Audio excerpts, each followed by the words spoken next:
Good morning and welcome. We are so glad you're here. Whether you are joining us in person or online, we would like to get to know you and invite you to become an active participant in our faith community.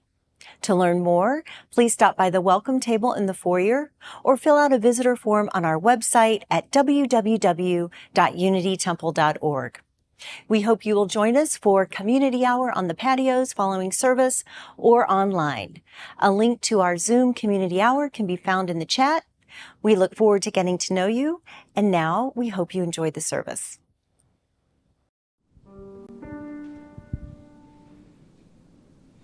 May you be lifted, may you be lifted, may you be lifted up in love. May you be lifted, may you be lifted, may you be lifted up in love. May you be lifted, may you be lifted, may you be lifted up in love.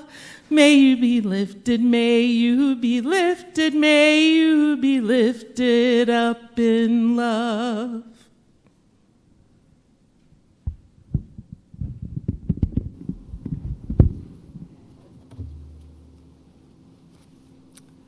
Good morning.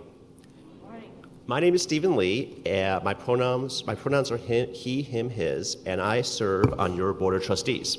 And it is my pleasure to welcome all of you here this morning. If you're here for the first time, thank you for joining us. We look forward to getting to know you.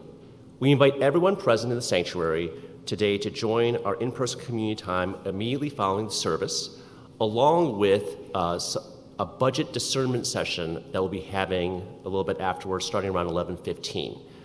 So after the service, if you want to go out, get a refreshment, take a little break, and then come back in, we're going to have a discussion about looking at our current financial situation, and then go for about 45 minutes to an hour. Our online Zoom community time will happen right after the service. The link can be found in the e-beacon or Saturday's email, or you may send an email to tlewis@unitytemple.org to request the link. We appreciate everyone wearing a mask over your mouth and nose during the service as a way to protect each other. If you find yourself needing a break from wearing your mask, we invite you to go out on the patio and come back when you are ready. Each week, we remind ourselves of our congregation's core values: connection, transformation, justice, and acceptance.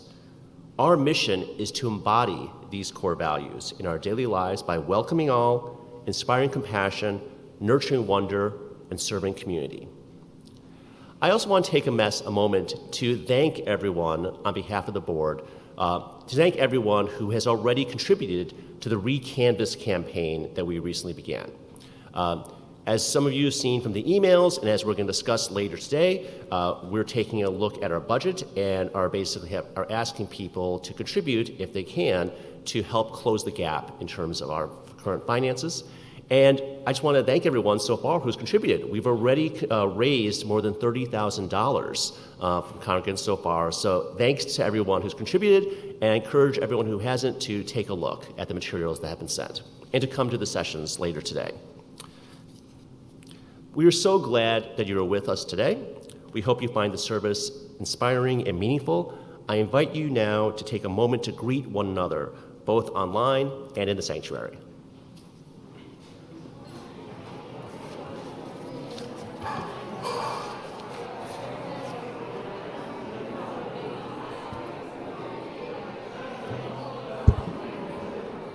Morning.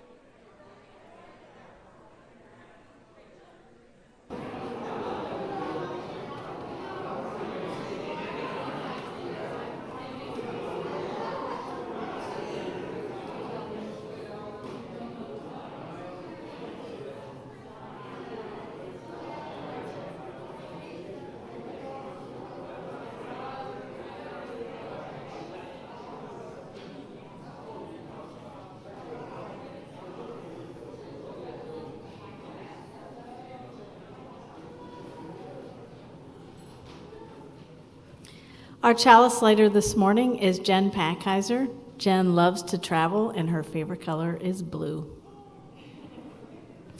We are Unitarian Universalists. This is the church of the open mind, the loving hearts, and the helping hands. We take care of the planet Earth and each other.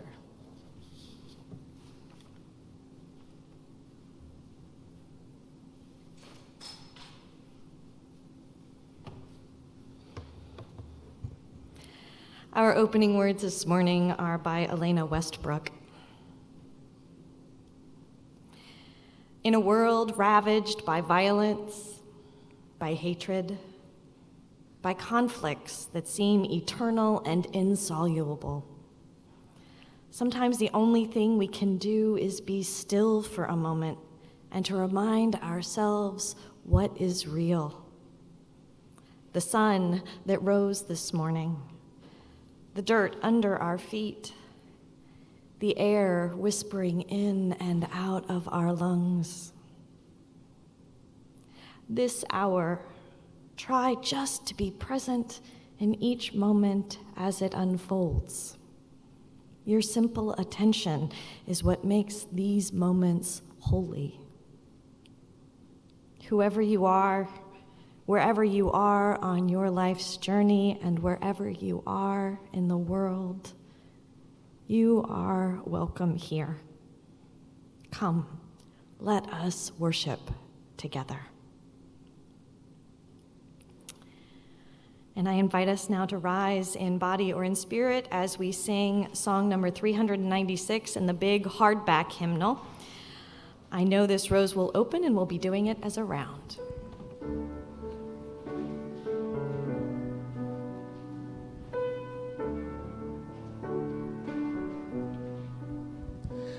I know this rose will open. I know my fear will burn away.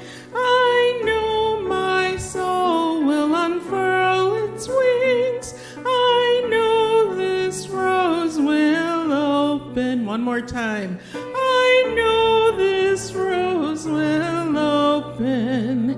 I know my fear will burn away. I know my soul will unfurl its wings. I know this rose will open. This half.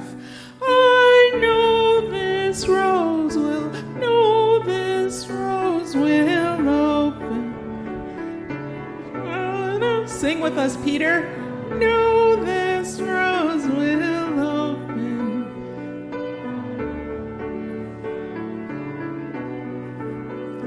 I know this rose. I know this rose will open. I know thy fear will burn away. I know my soul will unfurl its wings. I know this rose will open. Thank you.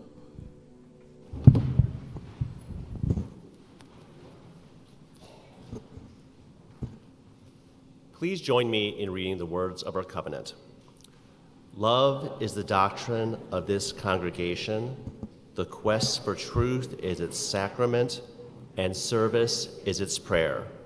To dwell together in peace, to seek knowledge in freedom, to serve humanity in fellowship, to the end that all souls shall grow into harmony with the divine. Thus do we covenant with each other and with God.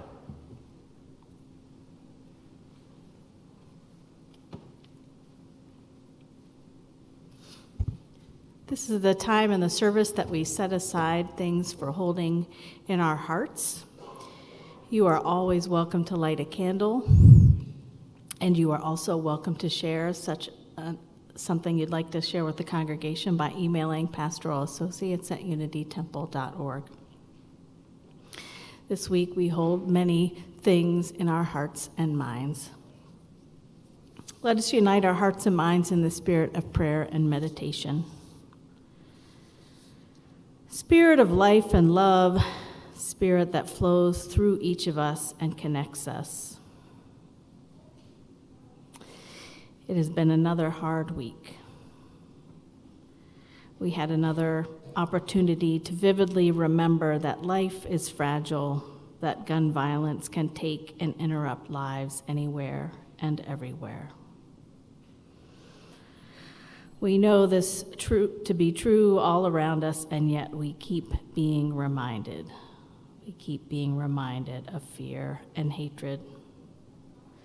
Our hearts ache for all people harmed, including ourselves, those hurt in the past, those hurting now, in the present, and for what may be. It's hard not to feel despair and disappointment and discouragement and grief. We breathe deeply into all of those feelings.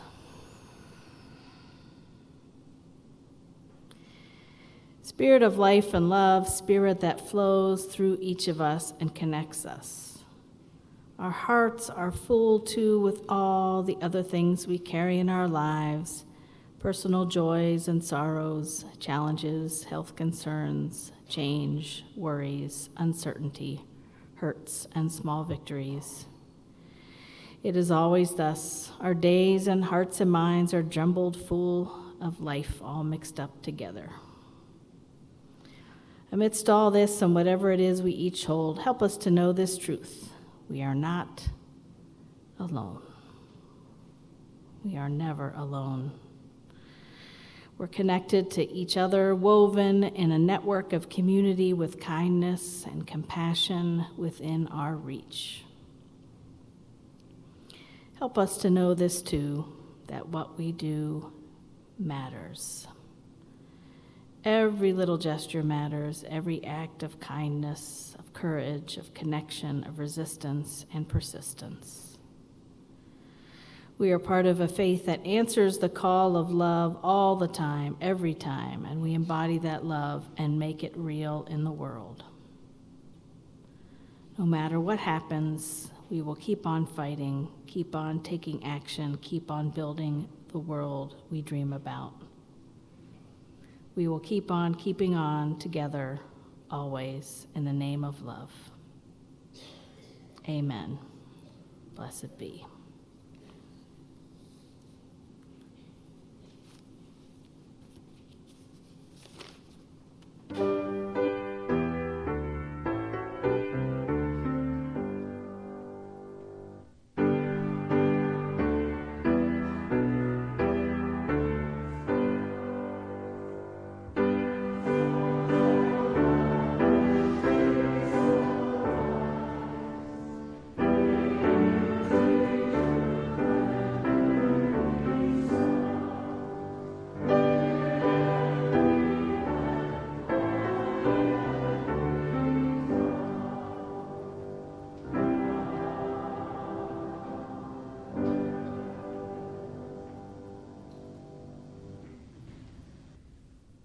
If you are someone who likes to come close when you're listening to a story, I invite you to come and sit down on the floor near me.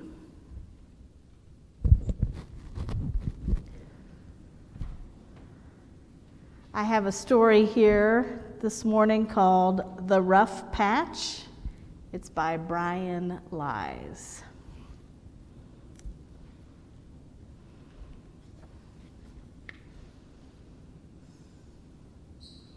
I know I have some friends coming. Here they are.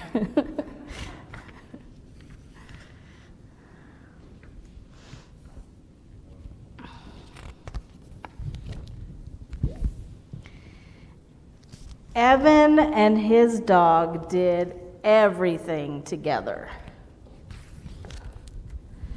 They played games and enjoyed sweet treats.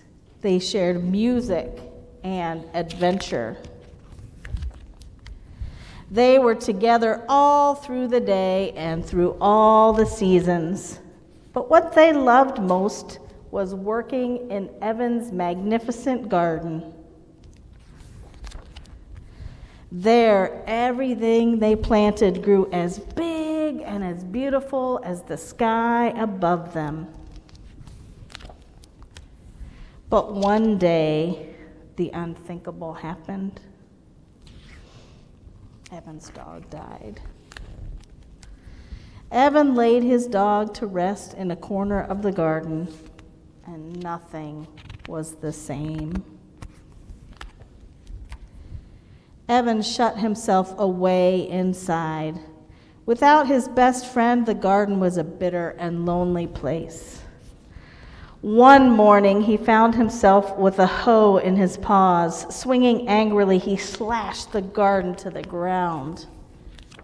He hacked it all to bits and threw everything into a heap. But a good place won't stay empty for long. New plants sprouted and stretched toward the sky. Weeds, itchy ones, spiky and prickly ones, foul-smelling ones. These weeds suited Evan just fine, so he took care of them. If Evan's garden couldn't be a happy place, then it was going to be the saddest and most desolate spot he could make it. The little sign down here says, "Do not touch." And soon it was. When Evan found a pumpkin vine sneaking in under the fence, he raised his hoe to chop it. But then he considered its prickly stems, fuzzy leaves, and spidery, twisty tendrils. He let it be. And the pumpkin vine grew. Evan cleared the weeds from its path and watered it. The vine responded to his care. Around the time the evening air began to cool, Evan felt an old familiar sense of excitement. It was Fair Week.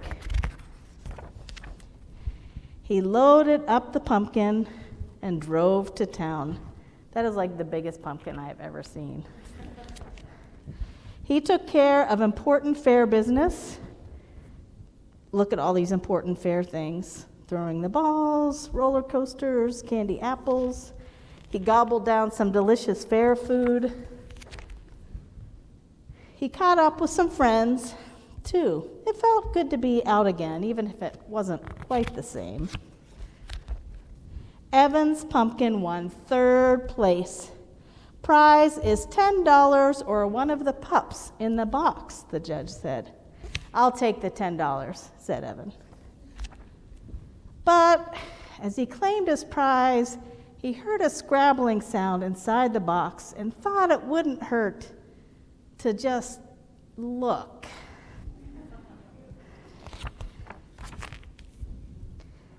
There he is, driving home with his new puppy. The end. All right, shall we go out to Unity House? Sure. Let's.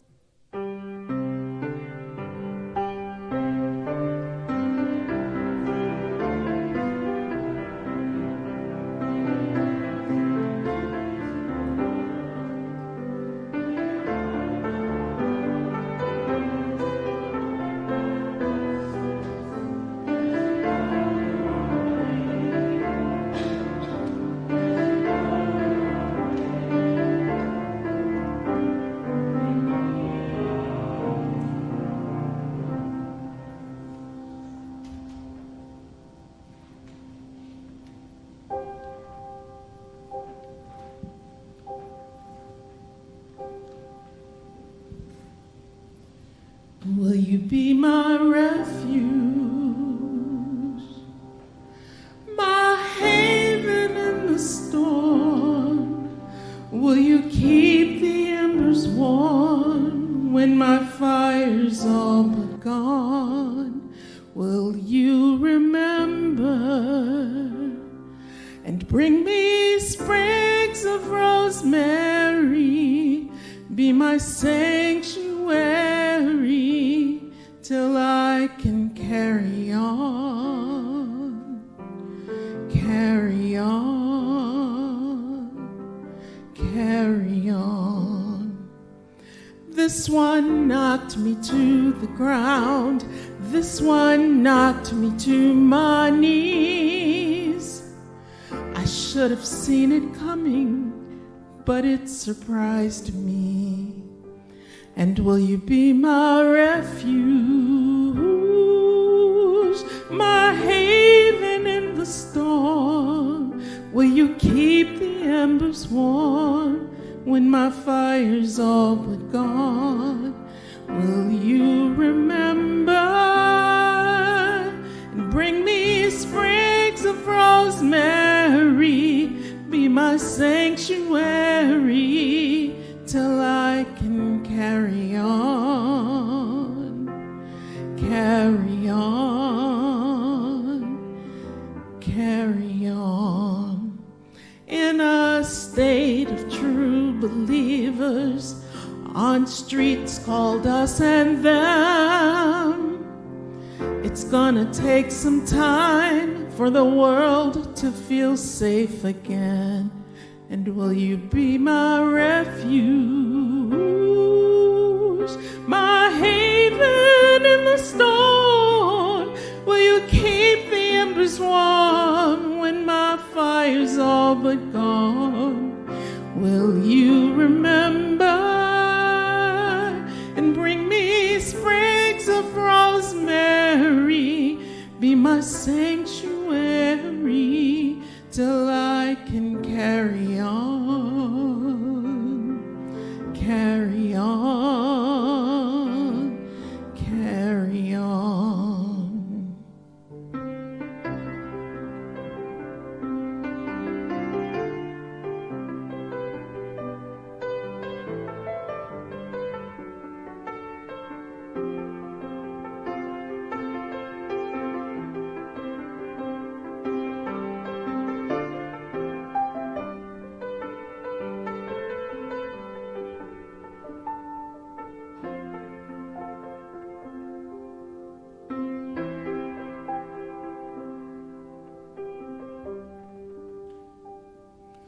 You can rest here in this temple or with a circle of friends, a quiet grove of trees or between two bookends.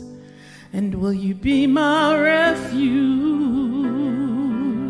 my haven in the storm? Will you keep the embers warm till my fire's all but gone?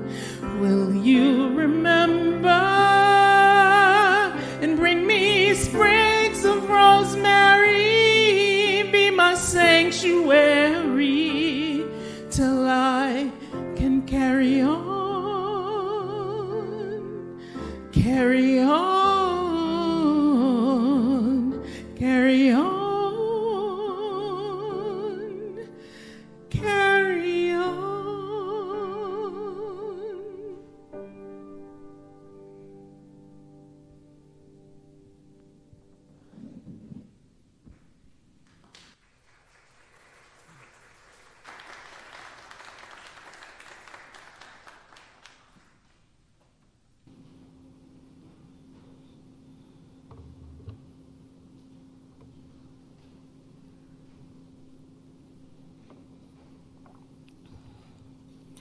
Thank you, Amanda and Peter, for the lovely, lovely music today. And Reverend Emily for the perfect story. In that story that Reverend Emily shared, she talked about the story of Evan, who lost his beloved dog. Evan feels depressed. He gets angry and finds an outlet for his anger in the garden. And eventually, he comes to accept his loss. I am guessing that most of us can relate to this story. Think back, I ask you, to that first time that you lost someone or something that you loved. Perhaps it was a pet, or a grandparent, or a friend. Perhaps it wasn't even a death, but that someone dear to you moved away, or you did. Close your eyes if you need to. And as you think back, I invite you to recall the emotions you felt as you experienced that loss. Where in your body do you still feel it? Perhaps even now, years and years later, you get tears in your eyes or a tightness in your chest, just remembering. The story of Evan captures many of the stages of grief, first identified by Swiss psychiatrist Dr. Elizabeth Kubler-Ross back in 1969 in her book on death and dying, which was based on her observations of dying patients. Her model originally was linear. First, patients learning of their impending death would experience denial, then anger, bargaining, depression, and finally, hopefully, acceptance.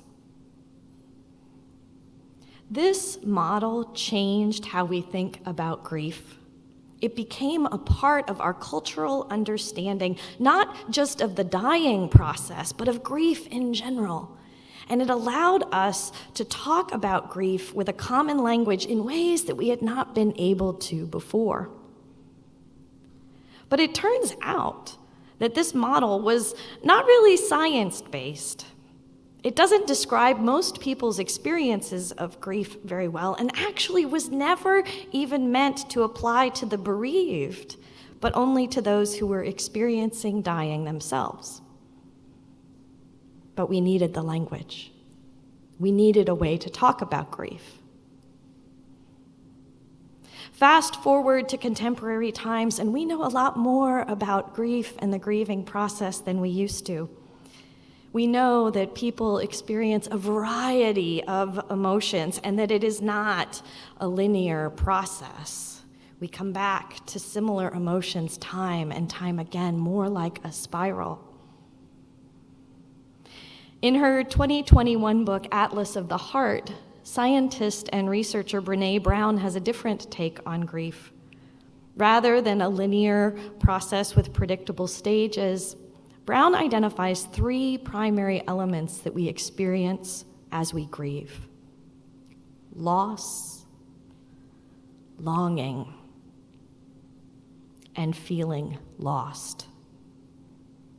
She says that grief is a place that we go when we are hurting. Brown quotes Robert Niemeyer, a psychology professor at the University of Memphis and one of the world's most prolific grief researchers, who says that a central process in grieving is the attempt to reaffirm or reconstruct a world of meaning that has been challenged by loss. Niemeyer says that grieving is a process of meaning-making. Notice how there's no acceptance here. Indeed, there is not really an end to grief. Instead, grief finds a place in our lives, becomes incorporated into us. Grief is a place where we go when we are hurting, and once we have visited that place, it is right there in our core memories, able to be accessed, triggered by future loss. In 2015, psychotherapist Frances Weller wrote a book called The Wild Edge of Sorrow: Rituals of Renewal and the Sacred Work of Grief. It's more spiritual than scholarly, like Brown's work or Niemeyer's, and because of that, it gives us a different metaphor through which we can understand grief. In the book, Weller explores the connection between grief and gratitude, sorrow and intimacy, and the new vitality that can come when we embrace, rather than fear, the pain of loss. If grief is a place we go when we are hurting, as Brown described, Weller gives us 5 ways to access that experience, 5 ways that we can enter into the communal hall of grief. And he says entering grief through these gates helps us to understand the many ways that loss touches our hearts and souls in this life, because as both Brown and Weller agree, grief needs to be experienced. and to be honored in order to truly integrate it into our lives. The first gate to grief that Weller identifies is the one most of us understand and are most familiar with and have probably experienced, that everything we love, we will lose. Everyone, everything that we love, we will lose. Yes, he says, it is true that we will keep those whom we have loved in our hearts, but it is grief that allows our hearts to stay open to this love. When we acknowledge that everything, everyone we love, we will lose, we allow ourselves to keep that love accessible. If we don't, Weller writes, our losses become great weights that drag us down, pulling us below the threshold of life and into the world of death. It is the bittersweet embrace of love and loss that sharpens our appreciation for those we love.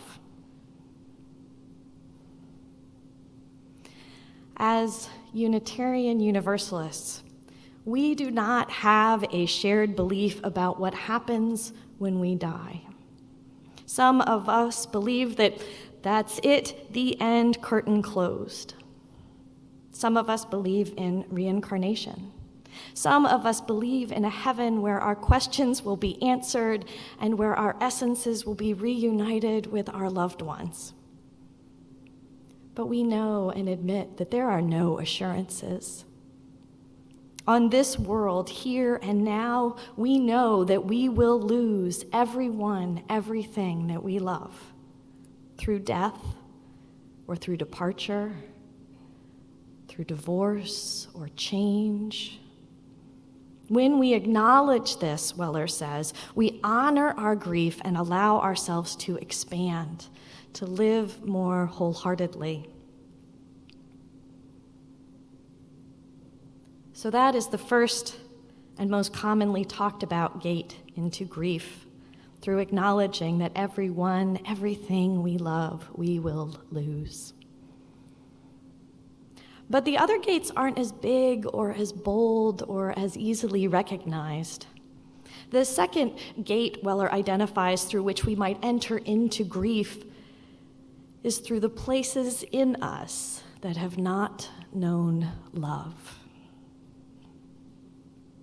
These are profoundly tender places, Weller writes, precisely because they have lived outside of the kindness, compassion, warmth, or welcome.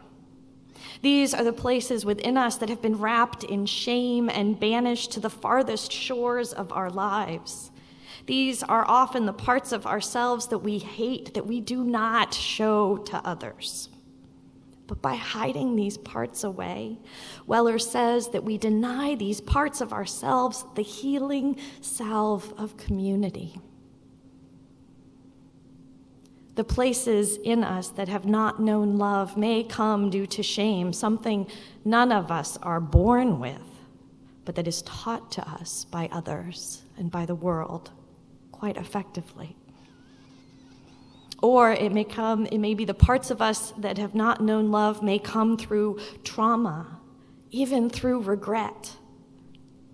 Instead of allowing ourselves to walk through this gate, we may try to protect ourselves through creating an impenetrable armor around ourselves, walls that cannot be breached. However, if we can truly weep for ourselves, weep for those places of shame, we have invited the first soothing waters of healing to wash through our souls. Weller says grieving, by its very nature, confirms worth. I am worth crying over. My losses matter. You are worth crying over. Your losses matter. We can enter into grief, access it by recognizing and even embracing those parts of us that have not known love.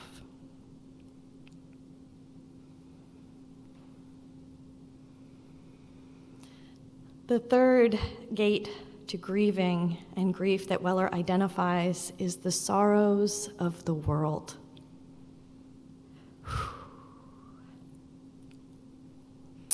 We feel that right now, don't we?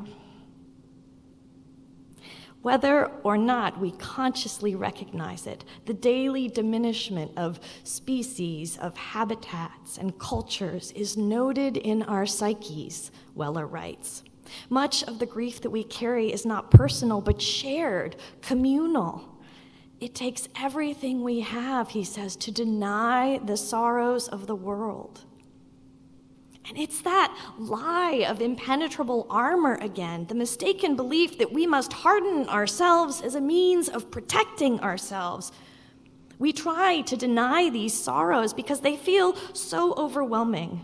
The loss or denial of our human rights, gun violence, the refusal of those empowered to deal with our changing climate. Everywhere we turn, we are experiencing loss in this world. We are experiencing pain and suffering. And so we numb ourselves. Maybe we ignore the news or try to escape. But when we do this, we are cutting ourselves off from the power of our grief and the relief that we might feel when we allow ourselves to feel it, to experience it, particularly in community. But how can we possibly stay open to the endless assaults that we experience? Weller says that it takes a heart of courage and conviction, one willing to not turn away, but instead look into the center of human suffering and remain present. Not fix it, remain present. When we open ourselves and take in the sorrows of the world, letting them penetrate our insulated hut of the heart, we are both overwhelmed by the grief of the world and in some strange alchemical way, reunited with the aching, shimmering body of the planet and of our connections to one another. Our suffering is mutually entangled, the one with the other, and so is our healing.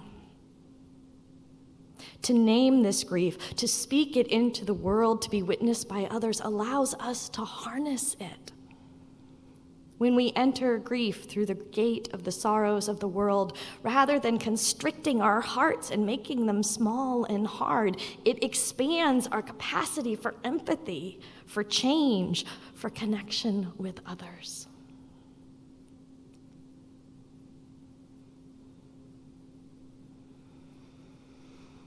The fourth gate to grief that Weller identifies is what we expected but did not receive. This can be a more difficult one to identify, Weller says, as it calls forward the things we may not even realize that we have lost. We human beings are born into this world ready for, expecting, wired for connection. Connection with other human beings, connection with the earth itself. The core of this grief is our longing to belong. And often we don't even know that it's missing until we find it filled. Those of you who cried when you first came to a church that told you you were lovable and that you were loved, that was filled with people who might be your people. Those tears that you wept time and time again, maybe even for months at a time. That was you entering into grief through this gate. When we gathered again after the pandemic in person in worship, we walked through this gate. Weller writes that we are shaped for closeness and intimacy with our surroundings. Our profound feelings of lacking something are not a reflection of our personal failure, but the reflection of a society that has failed to offer us what we are biologically programmed to expect: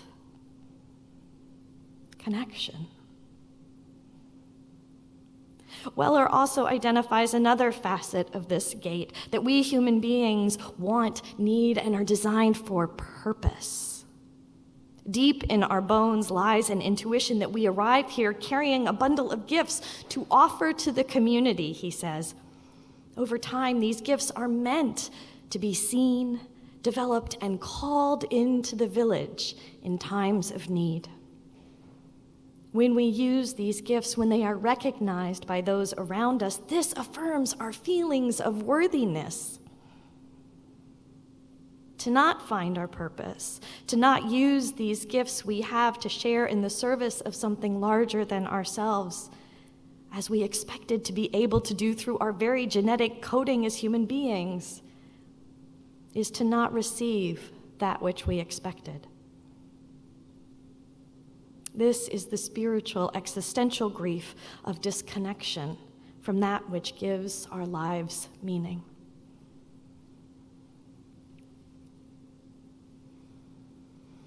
And finally, Weller identifies a fifth gate into grieving: ancestral grief.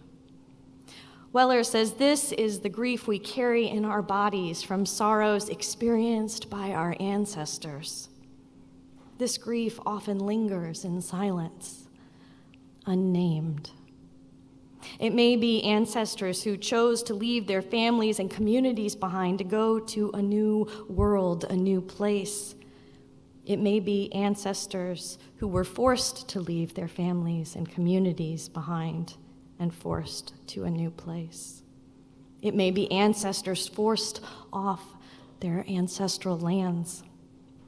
It may be ancestors who perpetrated acts of violence on others. These ancestors often coped by adopting a secondary layer of suffering: alcoholism, isolation, rage, and a restrictive silence that cut them off from the living support of others. The rich and nuanced patterns of culture that evolved over time were replaced then with strategies designed to simply help them survive. Gone were the patterns that held myth, song, ritual, and the poetic imagination as the heartbeat of a people. Weller says that generations later we still hold this ancestral grief, and that indeed it becomes concentrated over time.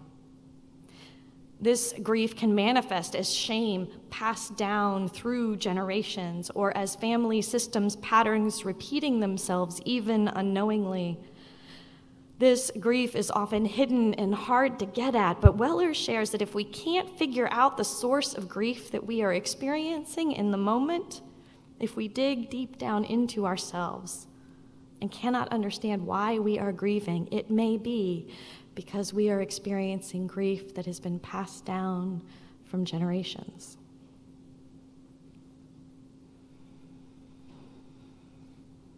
These, then, are the 5 gates of grief that Weller identifies. Everything, everyone we love, we will lose. The places in us that have not known love, the sorrows of the world, what we expected but did not receive, and ancestral grief. We all can access any of these gates into grieving. We can enter through them one at a time, but it is also common for a loss to trigger more than one. For instance, in grieving the death of a parent with whom we have had a complicated relationship, we may enter through the first gate, that everything and everyone that we have loved we will lose. But we also may enter the grieving process through all of the other gates as well, and each will give us a different perspective on our relationship with that parent and how we might most fully grieve our loss. We grieve the loss of the parent, but also grieve the places in us that this parent shamed. Grieve the love we did not receive from this parent. And even perhaps grieve the sorrows of the world in which that parent grew up in, and the ancestral grief that harmed them and made them inaccessible to us in the way that we needed.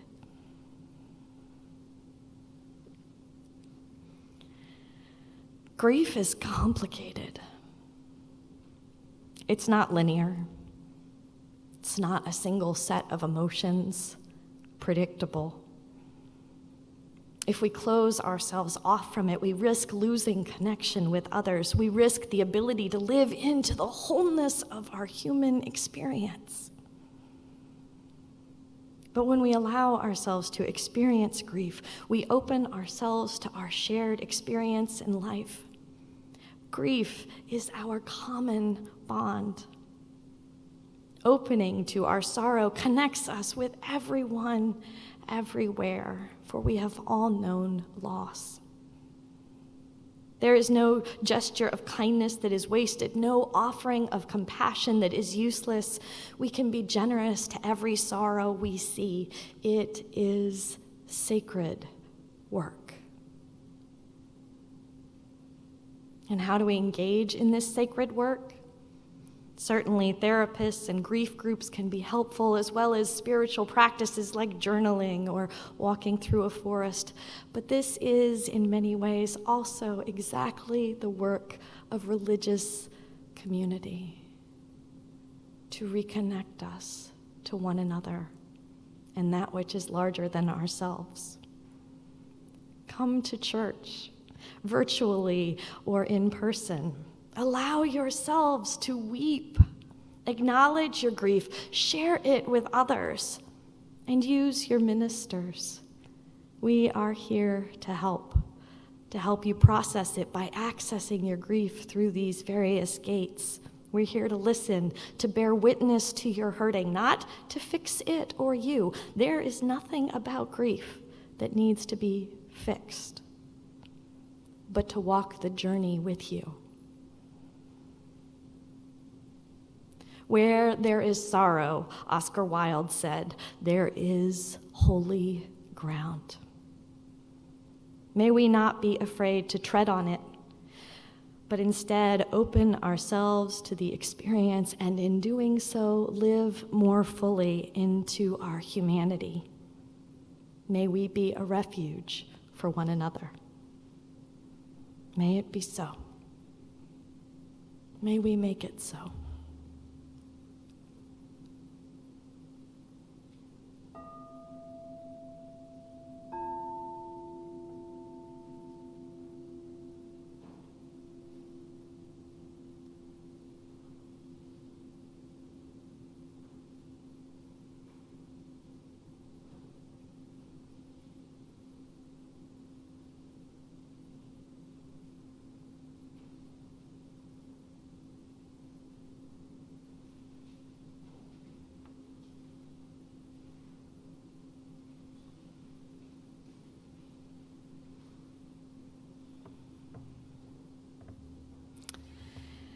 Each week, Unity Temple gives our Sunday offering to an organization that aligns with our Unitarian Universalist values and is committed to bringing compassion, equity, and justice to the world. This week, our offering goes to the Unitarian Universalist Advocacy Network of Illinois, UUANI, or also affectionately known UUNI. UUNI provides leadership and organizing training to UU congregations throughout Illinois to build social justice communities, to give them the power to make changes. And then UUNI offers opportunities for individuals and groups to take action in partnership with organizations representing those most impacted. Together, we can bend the arc towards justice. You may donate by placing cash or checks in the collection baskets that are being passed around. You can also give by sending a check to Unity Temple office with UUANI on the memo line or by following the instructions that are on your screen. May what you give bring you joy. Please remain seated as we join together in singing a song in the teal hymnal, that's the paperback hymnal, song number 1002, Comfort Me.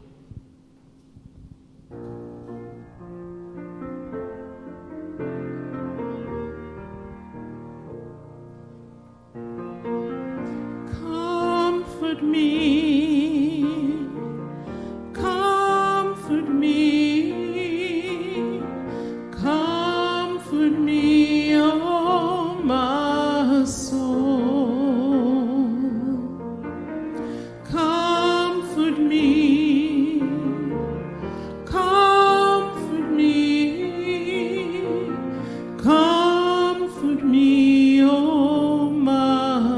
soul. Sing with me. Sing with me. Sing with me. Sing with me, oh my soul. Sing with me. Sing with me. Sing with me, oh my soul. Dance with me. Dance with me. Dance with me. Dance with me, oh my soul. Dance with me. Dance with me. Dance with me, oh, if you will. Pray with me. Pray with me. Pray with me. Pray with me, oh my soul. Pray with me. Pray with me. Pray with me, oh my soul. Comfort me one last time. Comfort me.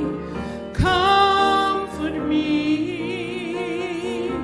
Comfort me, oh my soul.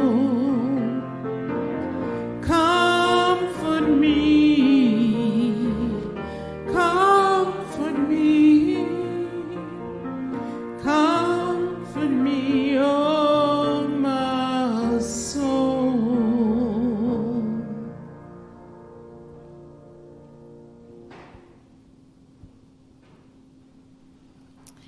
If the sorrows of the world seem too much to bear right now, well, one antidote to despair is action.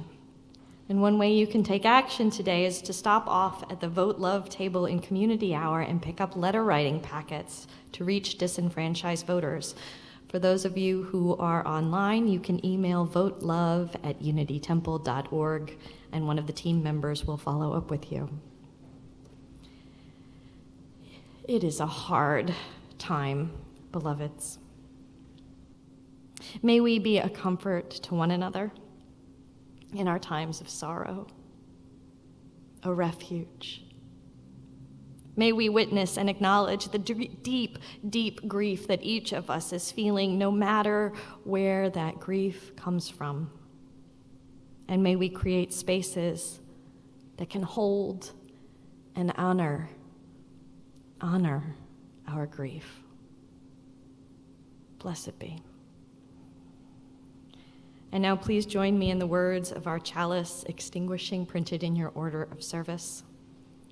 Carry the flame of peace and love until we meet again.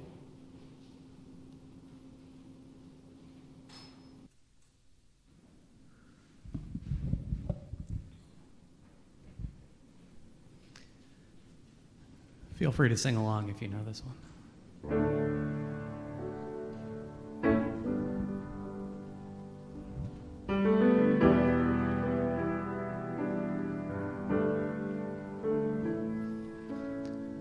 The higher you build your barriers, the taller I become. The further you take my rights away, the faster I will run. You can deny me, you can decide to turn your face away. No matter, 'cause there's something inside so strong. I know that I can make it, though you're doing me wrong, so wrong. You thought that my pride was gone, oh no. Something inside so strong. Something inside so strong.